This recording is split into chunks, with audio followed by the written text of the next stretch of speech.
来关心菲律宾伫咧过去这一个月内，是小连续受到6个风台的吞踏。为了加强的风台防御，拜六礼拜风雨是真大。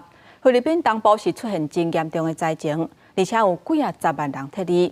不过，这防御登陆离送岛了后，威力有减弱。18已经降做是热带气旋，昨昏下晡嘛已经离开菲律宾啊。 强烈风台万宜16暗登陆菲律宾东部人口无多岛屿省份，交谈杜安里斯，上大风速1点钟195公里，阵风的时速240公里。当局提前撤离附近65万的居民，不过强风大雨依然造成淹水，树啊规丛挽起来，自倒去的灾情。风雨过了，规个乱糟糟。万宜伫17继续向西北部方向刷震动。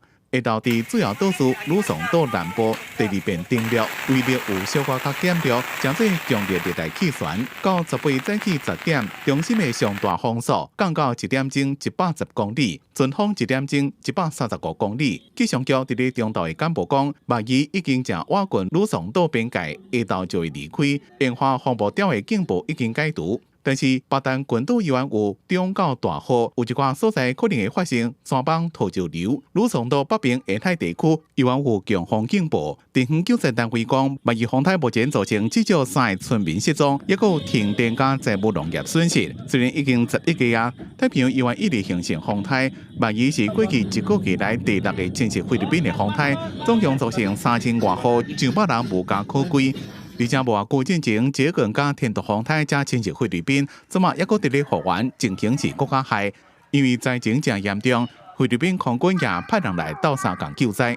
I've authorized U.S. forces to provide direct support to respond to the super typhoon.